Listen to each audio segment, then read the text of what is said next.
Greetings, dear friends, subscribers to my channel, to Alexey's channel. It is the 26th of January when we are recording this stream live. Alexey is live, joining our studio. Good evening. Good evening, Alexander. There are a lot of events happening, and we want to try to address all of them during the stream. And it's peculiar to see how the Ukrainian authorities are really trying to take things under control and present themselves in a better light. We'll be discussing that. We'll be discussing their attempts to control geopolitics, the front. I'm following the whole week. There was Davos, then all these speeches in Ukraine, then Tikhanovskaya, the leader of opposition in Belarus, is meeting with Zelenskyy. So yeah, we will be talking about different things. And we'll touch upon that and the recent changes on the front. A couple words about our usual format. The stream usually lasts for a couple hours. English translation takes the first hour of that. They usually start with posting a question to the audience, which the audience can respond to, and at the end of the stream they look at the results. They suggest you guys who are listening use the QR codes. You can support Alexander's channel on the left QR code, and you can support the School of Thought, School of Communication of Alexey Arestovych, and the QR code in the bottom right. If you feel like expressing some gratitude to us for bringing you these streams, you can leave a super thanks under this chat, under this stream. Okay, so today's poll is in relation to the Ukrainian ambassador to Canada statement, Natalka Smog, that it is better to live on these conditions under this Russian war on Ukraine than to live under Russian occupation. And the options to answer is 1, we love you, we are with you, Natalka, that's a great statement. Second, Lukashenko had a better speech with the allusion towards recent Vilnius commentary. Third is better without occupation, better without all these hardships. And the fourth option, it's better for her to see and comment on our current situation and way of life from Canada. So, okay, Alexey, what is your point of view on all that? And I'm preface that with the fact that they keep bringing our people down. Reuters sometimes air peace videos when people are making barbecues in the yards in the cities. Then they show some power generators being used here and there, that Ukrainians are crafty and they will survive. Meantime, we have hundreds of old grannies freezing in their apartments to death. Alexey, what would you say about all that? Well, Alexander, this is the question, I think, from the sort of whether it's better to be rich and healthy or poor and sick. Of course, it's better to be rich and healthy. But as for bringing Ukrainians down, I don't take all these elements as an attempt to really bring some effect on Ukrainians. No, I think it's people who are commenting, who are shooting these videos, who are airing them, they do not fully understand what's happening in Ukraine. And they cannot really partake in the chaotic life of Ukrainians at this point.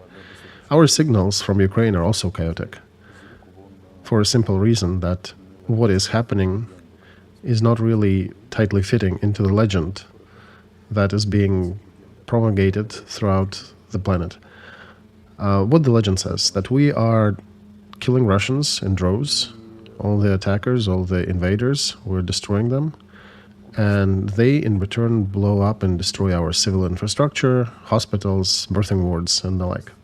So where do you insert those dying grannies in this narrative, right? The media basically offers two options, right? We either are fighting and we are successful and Russia is never going to win, or we are actually suffering. And these are two different positions. We're either fighting heroes or we are the victims. And that's why the signal is rather chaotic. And it comes sometimes from one side, sometimes from another, and it keeps confusing everybody on the West too, in regards to what is happening in Ukraine. It is on us, it is upon Ukraine to produce a quality signal about ourselves, about our lives, whether we don't care about Russian attacks, and we keep dancing on the small disco parties and do barbecues, and our relatives are out in the front line killing all those invaders. Or we need to change the narrative and start acknowledging that, listen, life is difficult in Ukraine, people are dying. And then you're running a risk of being asked by your allies, why are we still fighting then? If it's so horrible, let's find ways to negotiate and to end this war. And until we change this narrative, the suggestion would be, well, yeah, you guys are fighters, you seem to be okay with that, then yeah, we'll support you to a degree we can, and you go fighting. This is what I want to pay attention of our audience to, how narrow is the field of decisions we are confronted with. I want to say that on the first page of the book of strategy, it says that strategy is the art of either increasing your field of options or at least not decreasing it, keeping it stable. But if you really drive your country in such a fashion that your strategic options are continuously narrowing down, something is wrong. In the current situation, we can't even offer anything decent to our country propaganda. We are in a situation that people with brains have anticipated that 2 to 3 years ago. And in these 3 years, our administration failed to prepare for that moment. So, and I'm suggesting just make a decision. What are you broadcasting? Are you heroes or are you victims? Because if you are a hybrid, then also define where are you heroes and where are you victims. Alexey, what would you support here? One side of this myth or the other? Well, Alexander, the correct statement of this question, I would say, how much are we a subject or an object of what's happening? In my school of thought, we're having a module now that talks about how to become a subject, how to become a sovereign, how to become an author. And all these 3 terms, they have their own definitions. I want our people to make sure that the words we have in our constitution, that we are sovereign as people, that they would be matching the reality. Because 99.999% of Ukrainians are completely disconnected from managing the destiny of the country. Right, Alexey, I want to interject here that personally they are disconnected. They do not have options to even manage their own lives. Yeah, correct, Alexander. They, not only the country influence, yeah, that's even higher. They literally, their options are limited. They either have to pay some bribes to make sure they're not drafted, or they continue running circles around the drafting commission, making sure that they don't get caught in the street, that they don't go out too much. And of course, there is another option to go and fight. But this is the tragedy of a hero. When in Greek tragedies, a hero was predefined destiny. A hero was followed by a rock. He's the one who fights against the rock, and the rock always wins. The hero's destiny is simple. You're being praised first, and then you're being carried dead. And I want Ukrainians to be neither victim nor hero. I want them to be subject, and I want them to be capable of defining their own destiny and deciding where, in which world, how they want to live there. This is my preference. I'm not pushing it upon anybody. All right, fellows, please continue voting. I see you guys are suggesting your answers in the chat under the stream. Yeah, some of the answers are with humor. I understand. Your commentary are also funny at some point. But let's get back to our topics today. So we are forgetting that all of these people in the pictures, those who are fighting, those who are dying, those who are celebrating, they're people.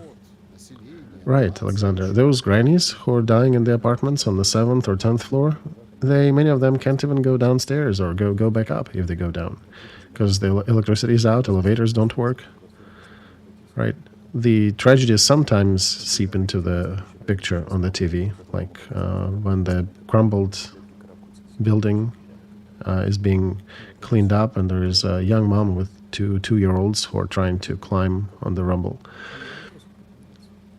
But it's a difficult picture. It's a difficult situation in the country. It's a difficult decision. Alexei, I sometimes start to feel that Moscow spies that Zelensky's government is talking about, they're sitting in the actually right next to whoever is talking about them. Right, right. Zelensky today came out with a statement saying that I had a selector meeting today with the regions, and summing it up, we now need to urgently create additional generating capabilities for our cities, especially for Kiev. And then he makes a statement, I also sent an order to defend Kharkiv.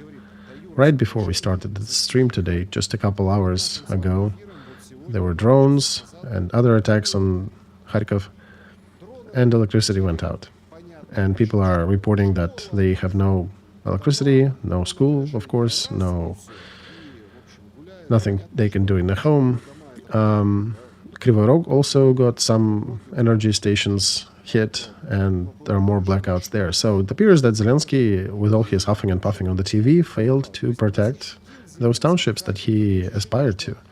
And it almost appears that somebody is actively sabotaging that, or he's really not,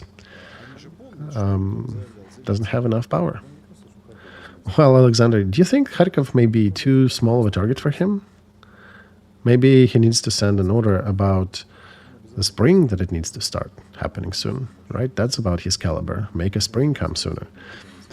It all reminds me of an anecdote when a big cargo ship is traversing an ocean, and captain having his first cup of coffee on the bridge, and he's getting a report from somebody saying, Captain, the sun is rising. He drinks a sip of coffee and says, okay, let it rise. So, yeah, why, speaking of Zelensky and Kharkiv, why is he not capable of actually defending cities? Because all he seems to be doing is just making statements. I will make orders. Oh, Alexei, we can make orders here too, right? Right. You can be stating which cities should be safe, and I will be stating where do we need warm weather. Right, I'll support you. You want to send a warm spell to Odessa and dispel that another cold front that's coming there on the weekend? Exactly, right?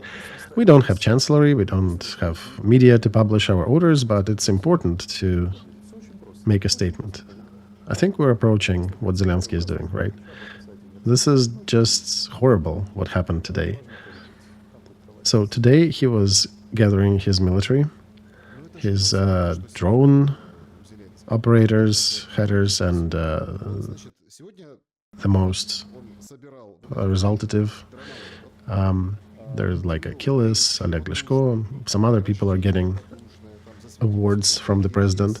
It was almost a presentation of that new system that is being implemented when you do. They also announced, right, in the school they're going away from numbers 1, 2, 3, 4, 5 to letters F, D, E, C, B, A. So, and while they are being awarded all that regalia and stuff, meantime, over Kiev, we have Russian drones flying over the city without any interruptions, without anything attacking them, as if they were back at home in Moscow. People start asking questions. Where is our air defense systems? That air raid lasted in different impulses, but over 5 hours. So perhaps, Alexander, everybody were just being on that ceremony. Nobody was available to shoot them down. Alexei, that is horrible, right? From the military point, why didn't we shoot them down? Maybe with something missile-like. Well, no, from the military standpoint, Alexander, you need to use specific tools against drones. You don't use missiles, you don't use your heavy armaments against them, because he is there to reveal those spots. You need to use the interceptor drones or some other machinery, some other guns to shoot these down. So you don't use your precious Patriots and others. But what surprised me were the numbers that were published, and let me scroll them up here on the phone. 240,000 killed Russian troops, 820 destroyed targets. These are the results of the drone forces of Ukraine, just for 2025. And the minister already is setting a new threshold, saying that they are aiming to destroy 50,000 invaders per month. So this is bothersome. Right, Alexey, we can use these numbers to jump from. Let's comment on this story first about the numbers and how true they are. But I'm really curious about how horrible, on the backdrop of all this crash of the system of management of the country, how Zelensky is trying to portray himself and his propaganda is trying to prop him up. Well, it'll be a very specific conversation, but since we're starting, first of all, that system of grading the effectivity of Ukrainian troops. E points in Ukrainian and Russian that is being used. It's very close to fuckery, the word combination. So they profoundly using this in relation to the system. Where that needs to be used on the battlefront. Most of the UAVs that today were getting rewards were supposed to be out there on the front. They're supposed to be helping the infantry to hold the front line. The operators of drones and FPVs who are in the infantry, nobody is recording any videos about them. Nobody is calling them to reward them anything in the presidential quarters. While the average time of their life is usually calculated in hours, maybe in a day, if they're lucky. Because our enemies are really seeking them out, because drones are the most effective tools that are stopping them from advancing. And of course, they are a supportive function to the infantry, but this is a super important link chain. In Konstantinovka, there was an interesting situation recently. The enemy created a false tank attack, and while everybody, including the drone operators and infantry and artillery, were trying to repel them, smaller groups of Russian infantry covertly proceeded to infiltrate Konstantinovka. And what it means is that very likely it'll be a big hurdle to kick them out now. And they were not stopped because all the UAVs were heroically fighting the tanks. And that metric system with 820,000 defeated targets, destroyed targets, they shoot a lot of videos how one tank get hit by several drones, and each of them actually is measured as one successful attack, even though it's the same tank that is being destroyed. And one of the Americans who had some good experience fighting in Iraq and Afghanistan, he recently was commenting, one of the volunteers who's fighting on the front, he's saying that you guys are idiots. You're now focused on earning the points and you're losing the depth of control of the front. What did Russians do? They figured it out. They're not too smart. They figured it on the fourth year, but actually if you paid attention to your study materials in the first year of military school, one of the main targets is to isolate the battlefield. So on the third year, roughly, of this war, they figured out that they need to start isolating the front segments. And now they're getting more advanced with this. Now they're successful in isolating up to 20-25 kilometers depth of the front that they're isolating. They present certain threat, sometimes up to 40 kilometers.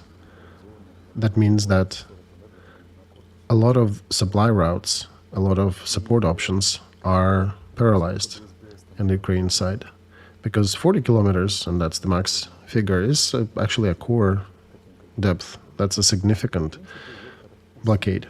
And our attacks, our numbers and metrics that we're reporting, they do not produce an effective result because the vector that we're exercising here is wrong. We need to be addressing the enemy disrupting our logistics and isolating the front as they like. Instead, we're busy counting the attacks. And similar situation, I'll bring up Bakhmut again here, because when we started losing people there, we were building the third corps that we could use in depth in different parts of the front. We decided instead to throw it to defend Bakhmut when we declared that Bakhmut is fort, and we eventually were losing 1-for-1 there against Russians. Obviously, the Third Corps would not be enough to retake Crimea, but they would have gotten pretty far, someplace near Melitopol perhaps, and that would have created a very different logic on the front, and it would create a different political basis for negotiations. However, our politics from Kiev did not allow for that to happen. They chose political target to defend Bakhmut. Completely political decision, not a military decision. It's worthless militarily at this point. At certain point, it becomes worthless.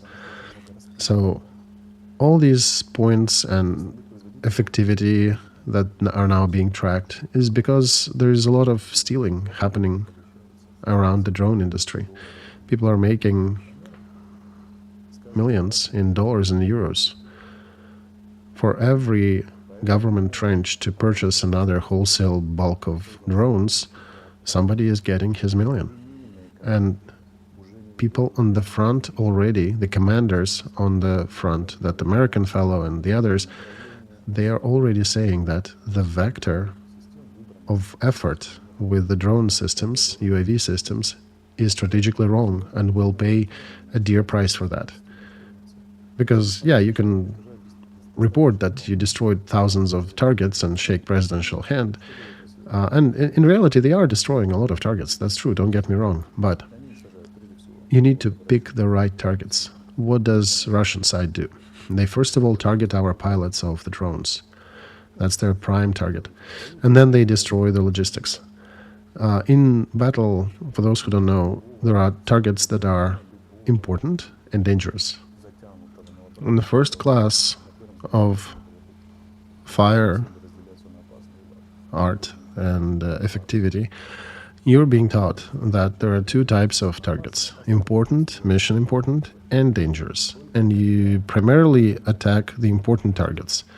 You can attack the dangerous targets when they truly become dangerous to you, when their attack is imminent or they're already engaging. And this is the basic strategy. For a military professional who remembers how the school was taught and not what is happening now with all the presidential influence, it sounds similar as if we would be explaining to the doctors that you need to wash your hands before the surgery. This is basic knowledge, but even that basic knowledge is being violated. The most effective type of troops that we have, the most effective unmanned aerial vehicle detachments are being used, and specialists are being used wrongly, with an emphasis on the wrong targets. And to illustrate your words here, Alexey, today there were publications about the girl who, she's the operator of the drone. She's somewhere pretty far from the front. She's sitting in front of a computer with joysticks, and she's telling stories how she enjoys doing her work, and she likes destroying those Russian invaders. Right, when they run away from her, and she gets the drone to blow him apart, and yeah. So for these videos that they're trying to catch, trying to record in order to get those scores, they're forfeiting more important targets. And these videos are also doing something negative to our society. That's a different topic, but another thing. And meantime, Russians are trying to be more proper about how they fight this war. They are slowly taking the skies over the front. They are slowly taking the logistics routes. And you end up maybe having all infantry still alive in your military, but if they did not have food, if they have no ammo, if there is nothing to fight with, at best they will surrender or run away by foot. And all these scary generals and presidential vice commanders, they failed so far together and to determine the difference of which targets are a priority. And they failed to fight against the inertia of their own propaganda. That's why I keep hearing stories that they're all scary heroes. I don't think so. The scary hero would be in Ukraine is the one who has balls to come out and say, we are losing because we are making wrong decisions strategically. And he can resign after this statement. But all the others, yeah, you can have operative heroism there, but strategically they are not heroes. And the problem is that we're losing this war. Yes, by millimeters, by centimeters, but we're slowly on that vector.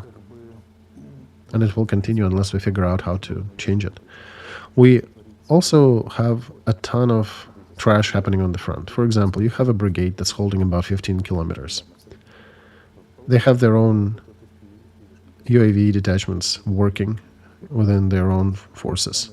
Then some other forces come and intersect and pay visit to that territory, to that part of the front, for different reasons. Sent by president, special reinforcements, whatever, neighbors. In the proper military, you have one thing.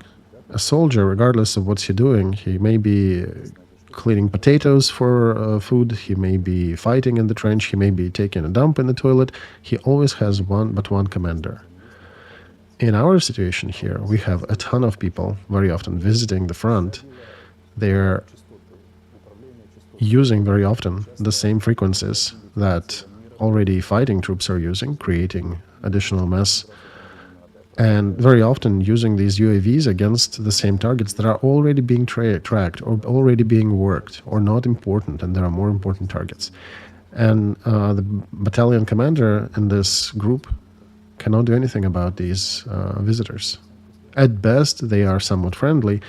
Very often, they're not even communicating.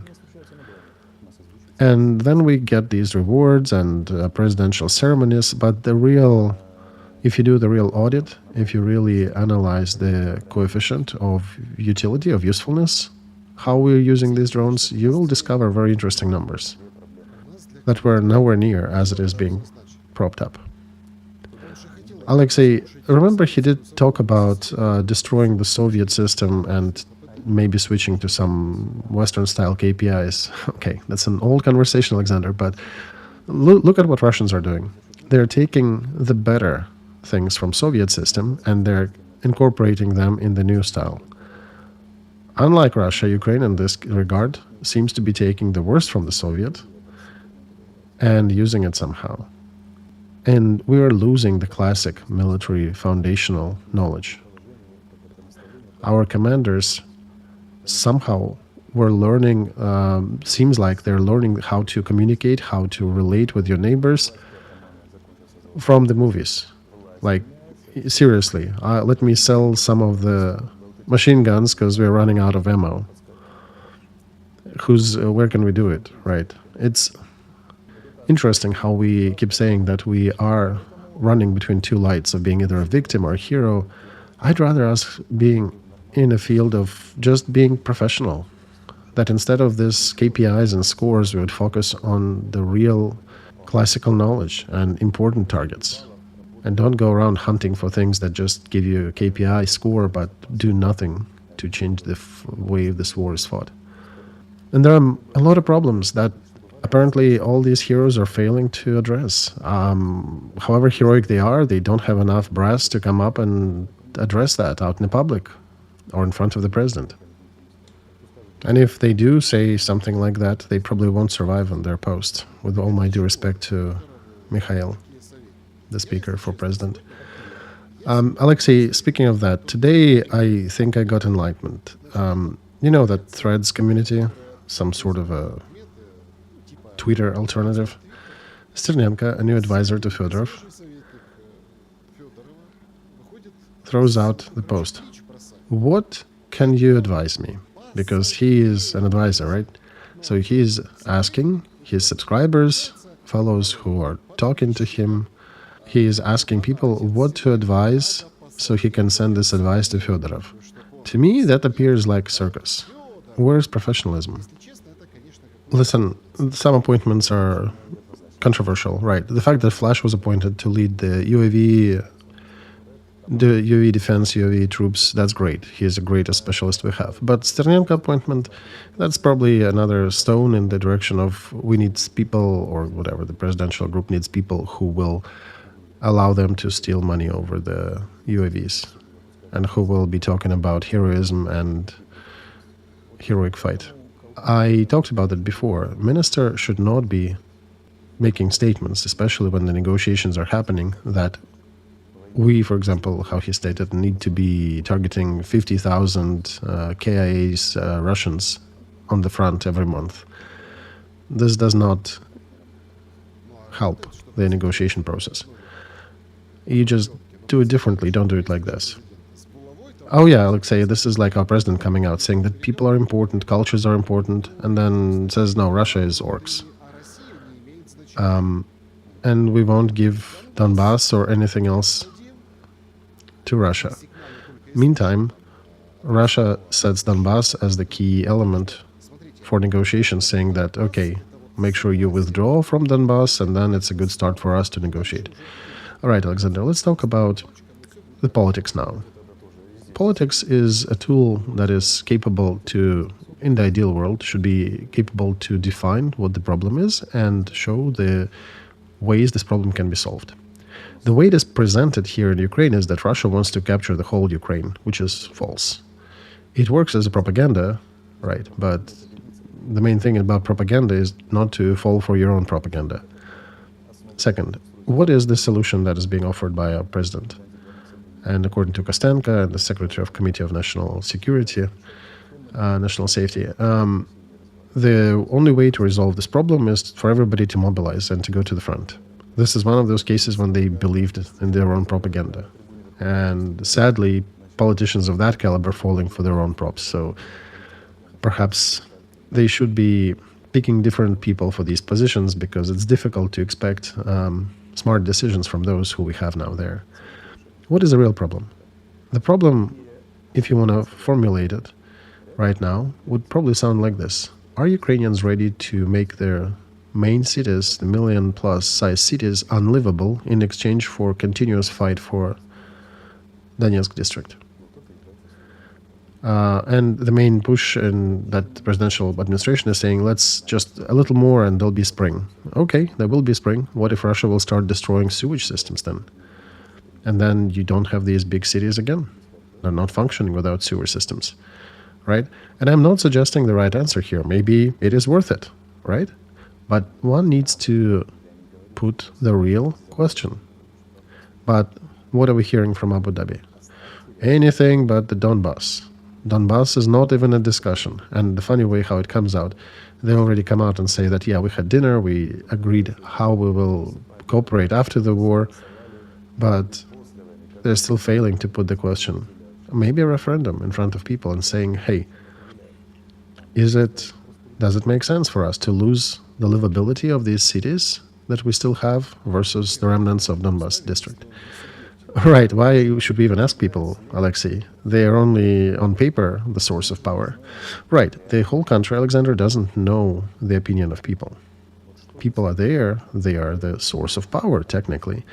And somebody needs to formulate the question correctly in front of them, which in my view would be, in order for us to maintain ownership of some part of Donbass, the following things are becoming a risk for the rest of Ukraine. And that's how you gather the opinion. Why do you think nobody is doing it? Well, because the answer is obvious. Well, the answer can be different, right?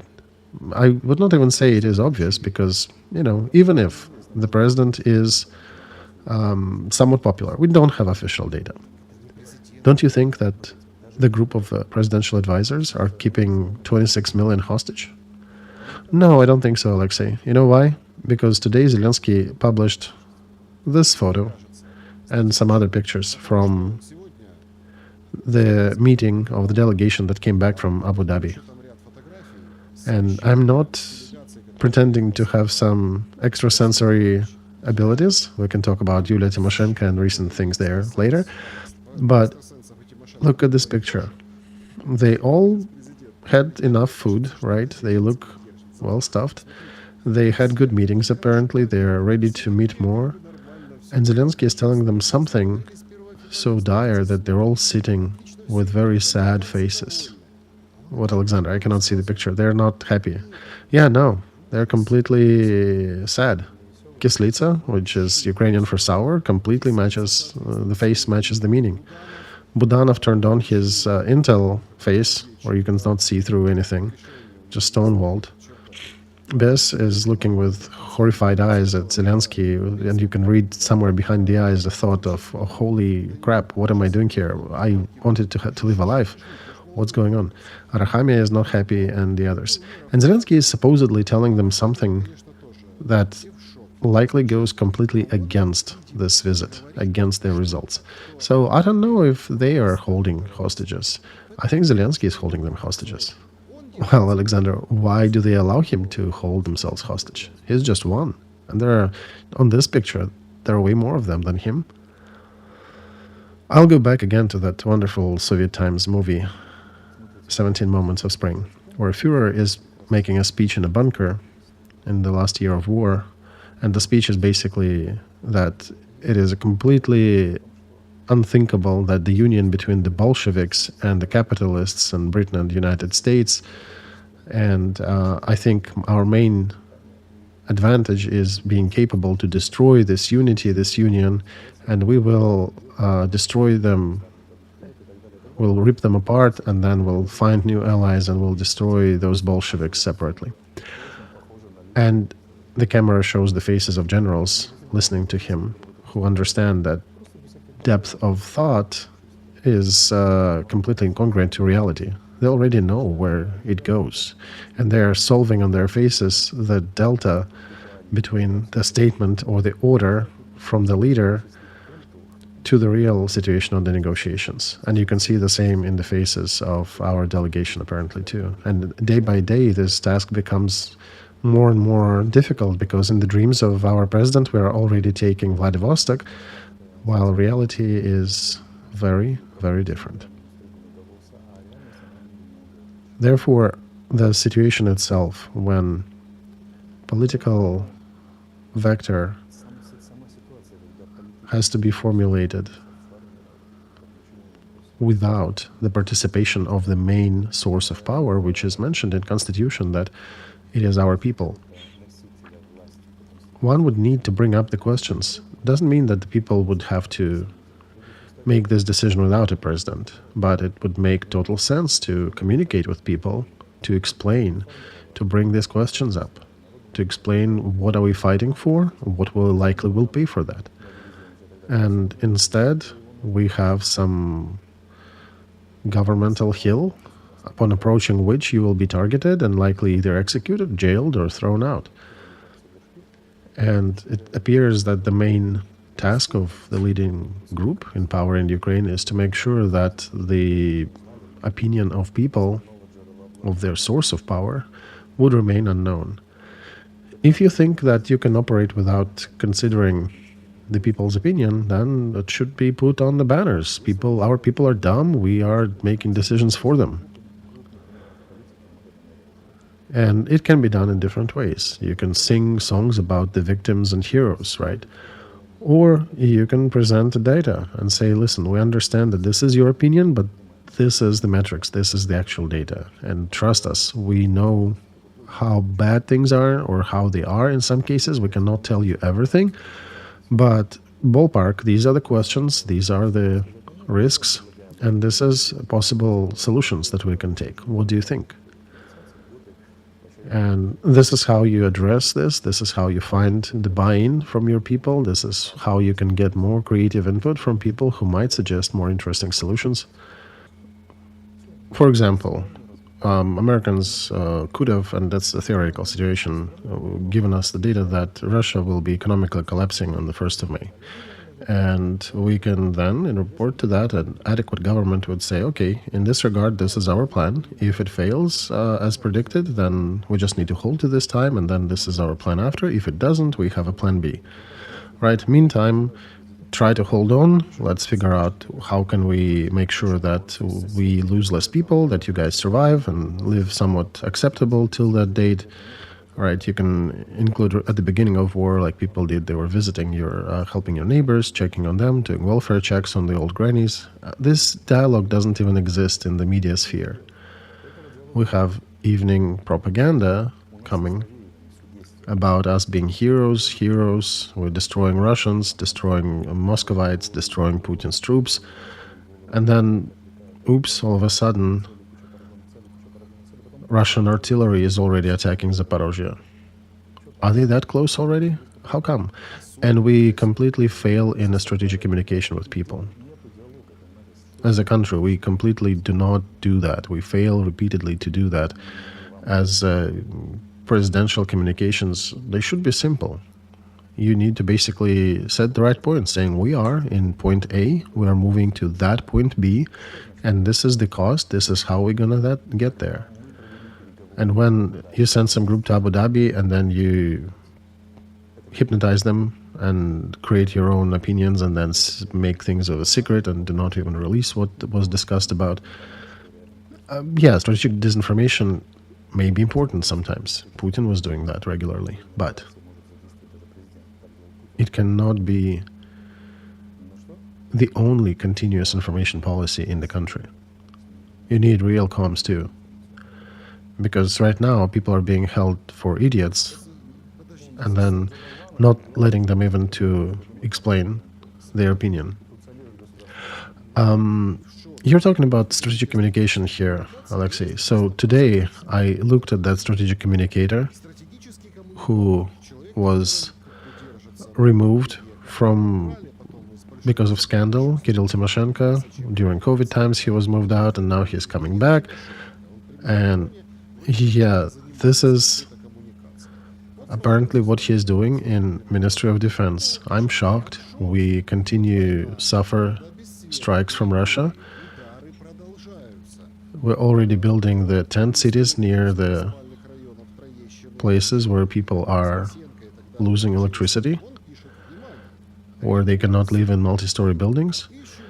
And meantime, Kyrylo Tymoshenko is making posts that they're looking for portable energy stations, portable water heating stations. If you have options, send to my inbox. This is a weird post, Alexey. Is it a very smart plan?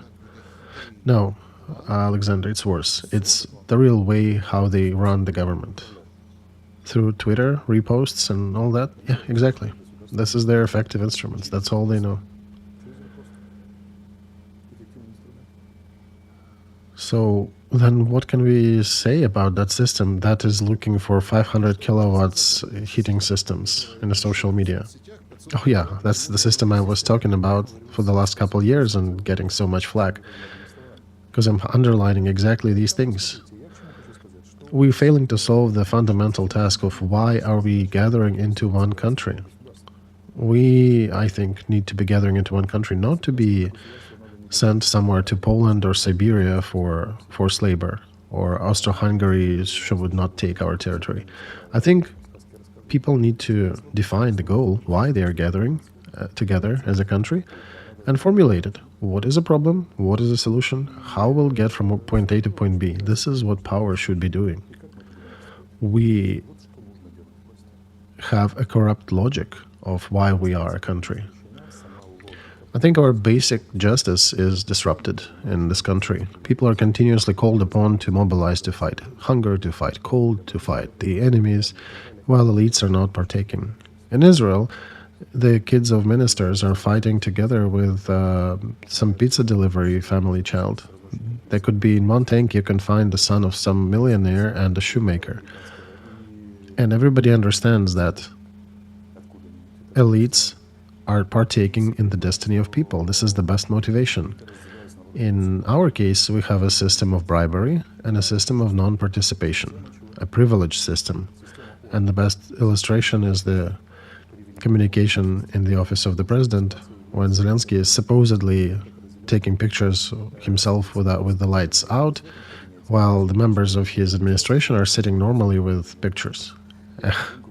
So they build this model in a simple thing that we do have a group of people who are exploiting this territory. ideological gear is to pronounce very emotional speeches, to continue creating this Instagram metaphysical stuff and propaganda, how heroic, how tribal, how united we are, and how one people we are. And then there is like the Wizard of Oz, some portable wall with droplets of blood on it, and if you look behind it, there is a presidential group that is milking this territory and these people, like if we are some African country. Wait, why we are like this, Alexei? Well, because the whole thing was created for pumping money. Ukraine, the modern Ukraine, has never overcome that feature. Wait a second. In 2019, the In Service of People party, they are the majority in the Congress, right? They recently, by the way, were somewhat dying. One of them just died in the motorcycle crash or quadricycle crash, and we didn't even hear much about him.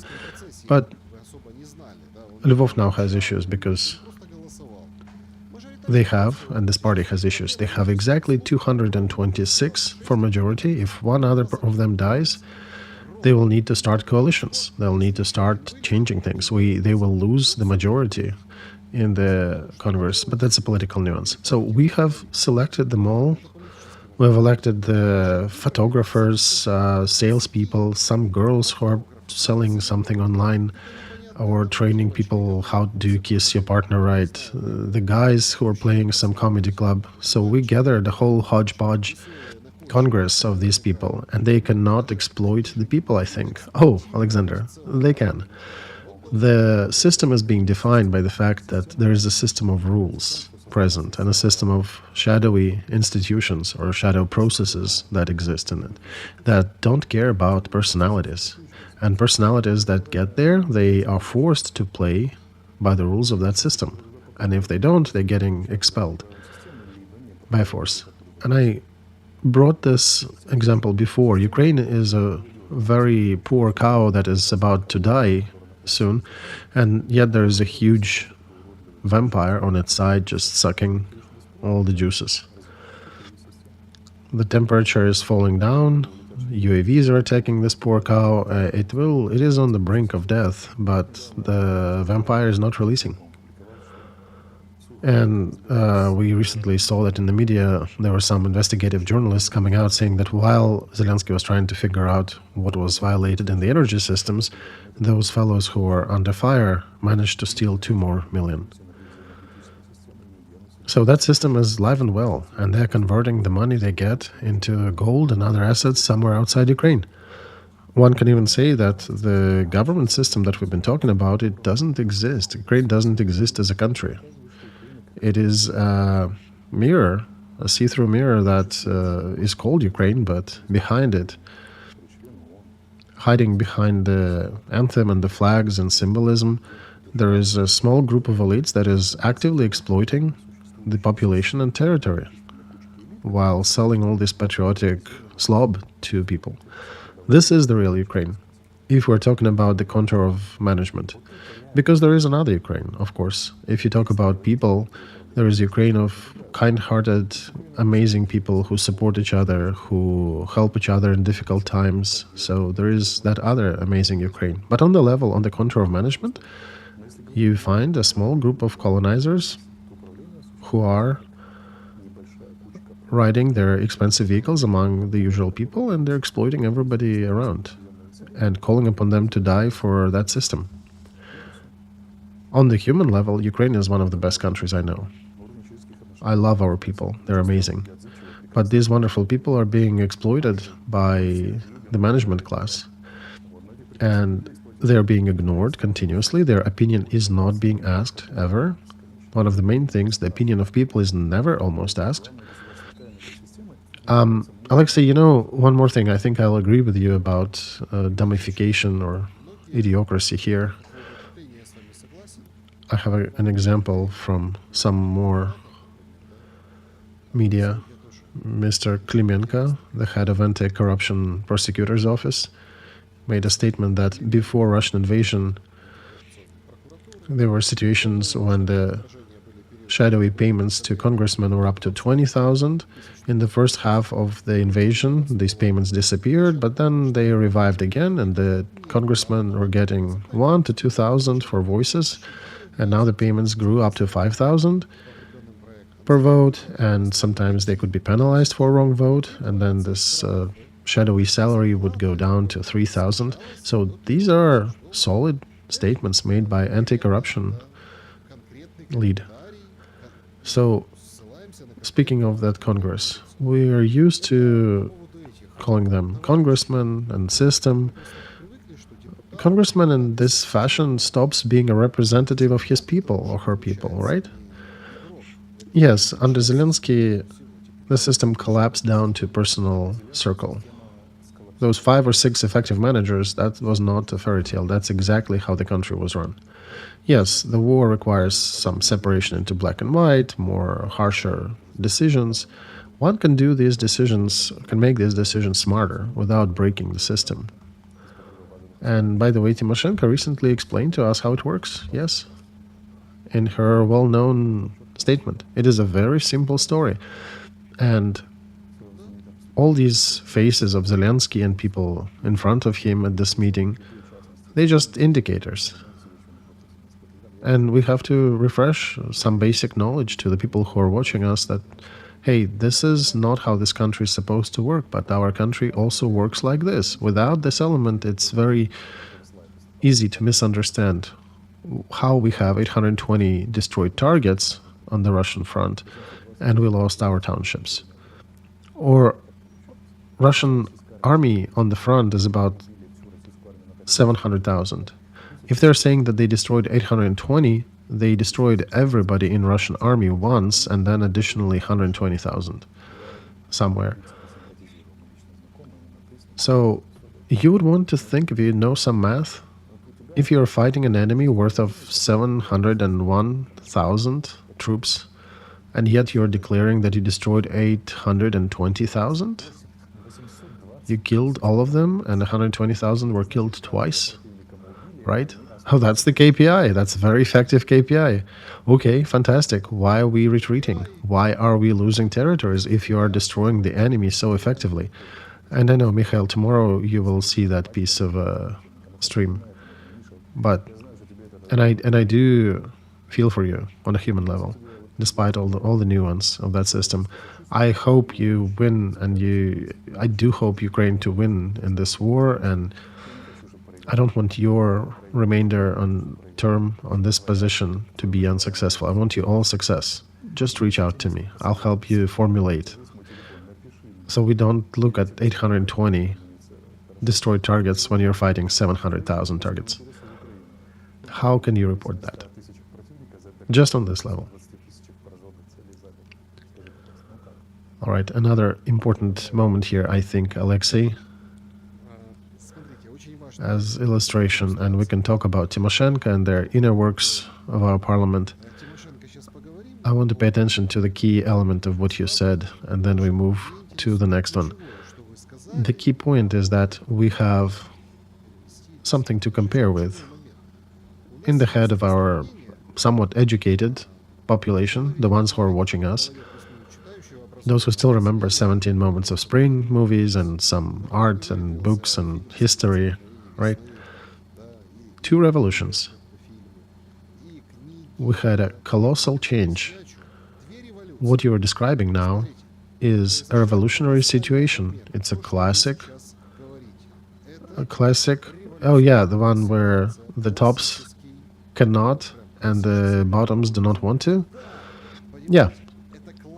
So we're missing certain things, and I think, Alexey, in your statement, you're missing a specific haircut and a little armored vehicle, historically speaking, with a reference to Lenin. But Ukrainians are being told that revolution is what was on Maidan.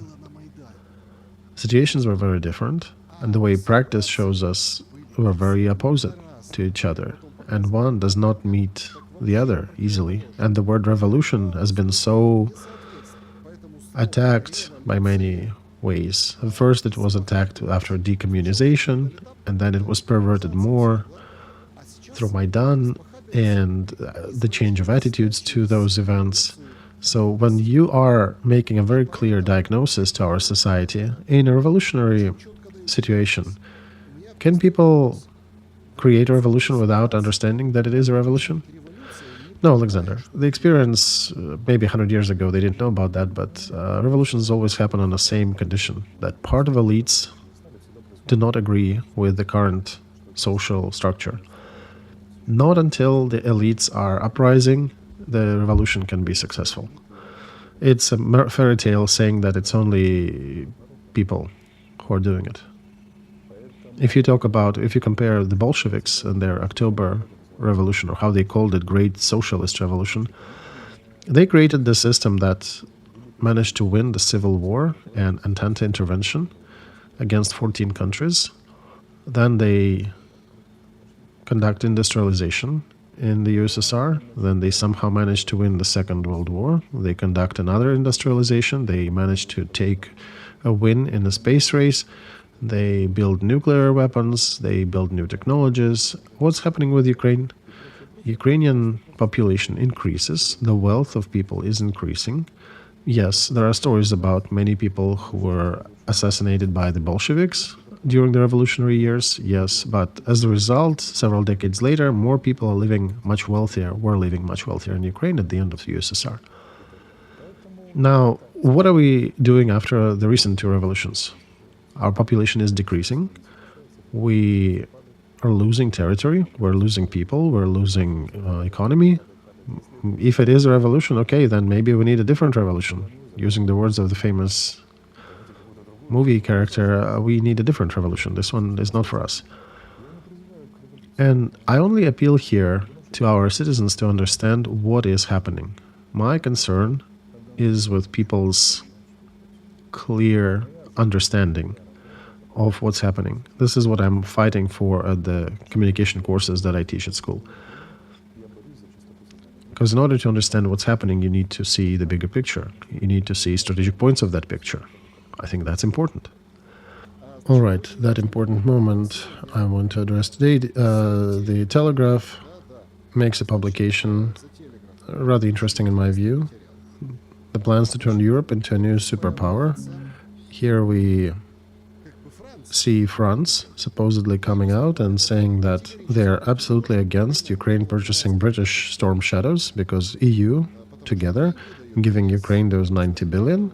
They should be buying them from France, right, Alexander? Oh, yes, that is the point. And this is the conflict supposedly described in different publications between France, Germany, and Britain. And Britain is not even a member of EU. Today, Rutte made a statement in this regard saying, no, let Ukraine purchase at least something. They have issues on the front. Stop bartering here. I think Europeans finally figured out how to make money and how to play that game with Ukraine. The money should be going in certain places where they want them to go and nowhere else. And today Rutte made another statement. He said that those who think that EU will manage without United States, they're dreamers. So where does everything go to in relations between EU and Ukraine? We'll have no arms? Okay, in orderly fashion, Alexander, it was indeed an interesting event. Zelenskyy did not go to Davos, you saw that at the beginning. He came to the third day because the main topic of Davos was United States and Europe or Trump and Greenland. Trump did not manage to acquire Greenland, and today there are notes that being published that Trump cannot use force to take it, and Europeans did not bend. And his peace council, the one he declared for Gaza, was also interesting, right? There are specific members who are interested in United States as partner, those looking to participate. Melanie made a statement that if you change the way it is formulated, then we might, otherwise it goes against our constitution. So Europe largely ignored that board. Then Zelenskyy visits it on the third day and makes a rather anti-EU speech, which many people do compare to Vance's speech in Munich. And he's accusing Europe in all the deathly sins. Is that after his communication with Trump or because of his communication with Trump. It's an old Roman principle, right? Because after doesn't always mean because of. But it does seem like it was because of that communication. Because if we follow the statements, I'm not even talking about Orban, I'm talking about, let's say, Chancellor of Austria, who said no benefits for Ukraine in the EU. And basically it means that Zelensky got an answer that there will be no EU. On the high level of EU leadership, they discussed some special format, something like associate membership without the right to veto, without the right to vote. So, yeah, an inflatable seat in the parliament, right? There could be some rights, ultimately. There could be some integration with armed forces, maybe, and definitely economic relations, etc. But Ukraine will never be granted, I wouldn't say in 100 years, but not in the near future, a full membership in EU. Zelensky was very pissed, and if you look at his speech, he is accusing Europe to be impotent and weak, and at the same time he is still throwing an anchor saying, hey, we do have a million worth army, and we can help you defend your territories, your seas, etc., if you know how to use this right. And Kost Bondarenko wrote that Zelensky, according to his information, had 2 speeches. I cannot verify that, but I understand that Zelensky is in a very interesting position. When Trump's aspiration to solve the Greenland matter during Davos, he invited Zelensky to switch it, to switch the limelight to a different topic. And probably something was promised to Zelensky, and he was also pissed at EU for their recent indecisions. That's why Ukrainian relations with the EU are problematized again. They're not interrupted, they're not destroyed. We will still be getting some support, but they stopped being completely cloudless and fully 100% supportive. The weights are wavering. And not everything is good with the EU.